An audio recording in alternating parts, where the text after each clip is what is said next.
created this self-portrait yesterday in Huntington Beach, down the street from where I live, after the sun had set. The candles were not lit in the main picture I want to use, as you can see in the close-up, so no problem. I just looked for a different picture where the candles are lit, this picture for example, and use the lasso selection tool to copy and paste that selection onto the main image. And I'm going to bring up curves just to match up the tones and the lighting, and I'm just going to brighten that selection so that it blends in with the background. And I'm going to create a layer mask and use the paintbrush tool with black on top to erase away from the selection. Since this image will be an expansion, I'm going to increase the width and the height of the canvas just to add the white spaces around the image. And now I have room for the other pictures, and you can do that by going to image and canvas size. Now I'm using the amazing quick selection tool to outline another picture I want to copy and paste onto the main image where the candle and the reflection of the candle appears on my dress. And I'm just going to use curves to brighten up that selection so that it blends in. I'm going to go to my blue channel and bring the line down so that it's more yellow, and I'm just gonna make a layer mask and erase away at the edges of the selection so that it blends in perfectly with the dress. And I'm just gonna click that layer on and off so you can see what it looks like before and after. Normally I use the photo merge tool to complete an expansion, but this time I'm going to create the expansion manually since the lines of the dress would get all like messed up and jumbled in photo merge, and we don't want that.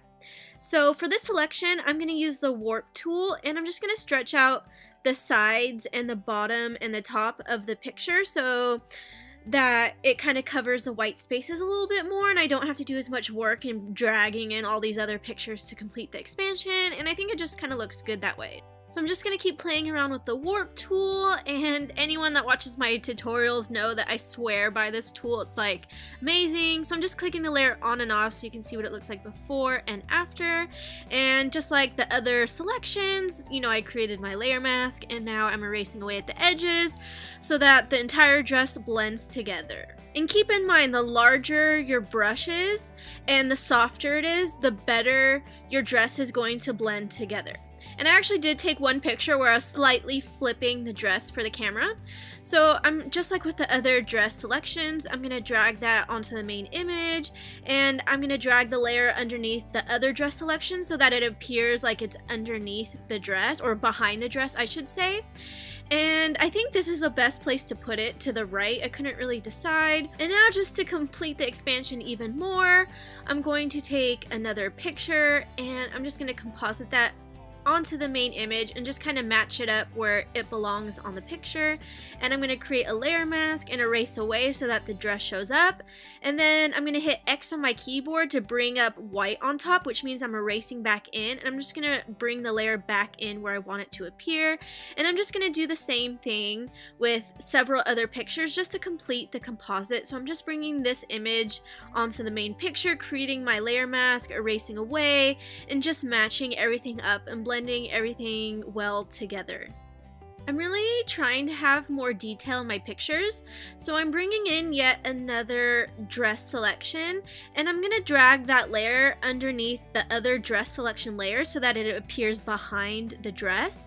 And it's just, I'm going to use a warp tool and just stretch out the sides and distort the edges of the selection, make it bigger, and it just gives a little bit more flow to the dress. And now for the final picture of the expansion, I'm just going to copy and paste that onto the main image. And the tricky thing about shooting after the sun sets is it's constantly getting darker. So you have to, like, you know, change your ISO and your shutter speed to match up, you know, with your original main picture. But if you're not really doing that, that's okay, because as you can see with this selection, I just brightened it up a lot because it was a lot darker than the other pictures, and I made it more green with my green channel. So now you can tell it matches up a lot more. So don't really worry too much about playing around with the ISO and the shutter speed, because you can always Photoshop your image and match up the lighting and all of that.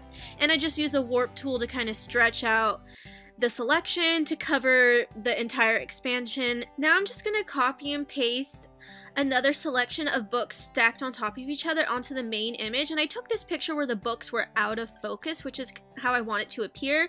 I don't like the books on the very top, so I just erased some of that And now just to review all the changes we made, I'm going to click all the layers on and off so you can see everything that we just did.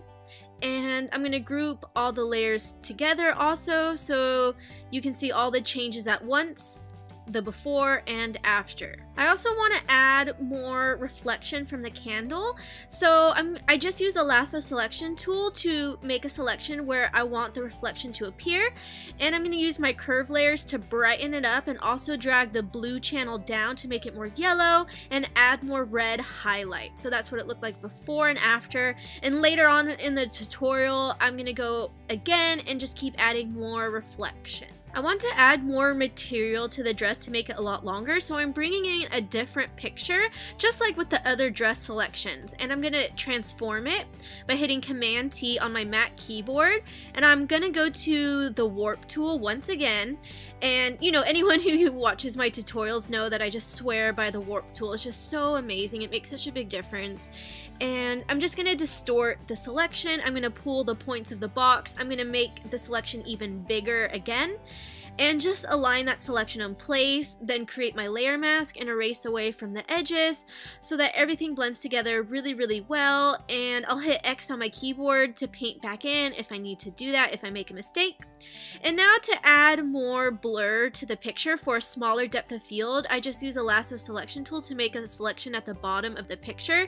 Now I'm going to blur, and I'm going to hit Gaussian blur, and I'm just going to play around with the settings to find something I'm satisfied with. And now I'm just clicking the layer on and off so you can see what it looked like before and after. To change the colors and tones of a picture, I always use curves, levels, gradients, and selective color adjustment layers. These adjustments take hours, so I'll shorten the tutorial by just clicking the layers of these adjustments on and off without going through step by step. And I'll just show you some things step by step. Like right now I'm on the white selective color adjustment layers, and I just added more yellow and reduced the black, and that makes a big difference, as you can see as I'm clicking the layer on and off. Now I'm in my neutrals, and I'm just making slight adjustments, which actually make a big difference once they're all added up all together.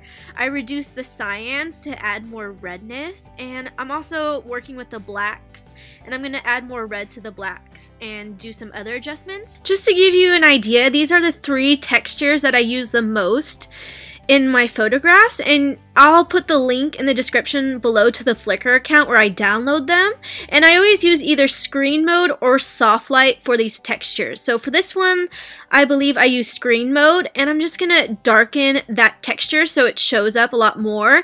And I'm gonna also work with the RGB colors of the texture. I just added a lot more red, gave more green highlights, and now I'm on the blue channel, and I just made it a little bit more yellow and also more blue at the same time, which kind of gives a slight magenta feel once those colors are combined. And I like the texture so much I duplicated it, and then I also merged the 2 textures together and created a layer mask. And now I'm just erasing away at the texture where I don't want it to show up as much. And now, you know, so the textures sometimes have a lot of dots and lines, so I'm just erasing some of those dots and lines because it's a little much for me. Now I'm bringing in another one of my textures, and I'm changing the blending mode to soft light, and you can see that makes a really big difference. It just makes the picture more dreamy and more painterly like, which I really love. And I didn't record the next texture that I use, but I have all the layers, so I'm just clicking the layers on and off, and you can see I'm circling all the little thumbnails of the layers, so you can kind of see where I masked the edges and where I erased away at some of the layers. And now I'm just going to group them all together. And when I was looking at the final image when I was done with the editing, I felt like something was missing. So I decided to Google download free Photoshop brushes, and I just downloaded the first couple of brushes that popped up on Google, and these are like some really cool sparkly brushes. You just download the zip file. It's really easy, and it just downloads automatically into Photoshop. And it came with like 8 different brushes or something like that. So now you can just watch along as I'm just going through the different brushes and just experimenting and just, you know, using the brush in the areas where I think it would add a lot more ambience, I guess is a word I'm looking for, or just where it adds a different element to the picture that's kind of interesting. I really like this brush I'm using now. I'm just kind of brushing over all the stars I just created and just creating a yellow stream of like golden light just like around me and coming from the, kind of to make it look like it's coming from the candle too. So I really like these brushes and I want to experiment with it more. And like I said, I just want to focus on adding more detail into my photography. I think that's really important. That was the tutorial. I hope you really enjoyed watching it. Please subscribe to my channel so you don't miss future tutorials, and give this video a thumbs up and share it with any friends that you think might be interested in learning this type of modern photography.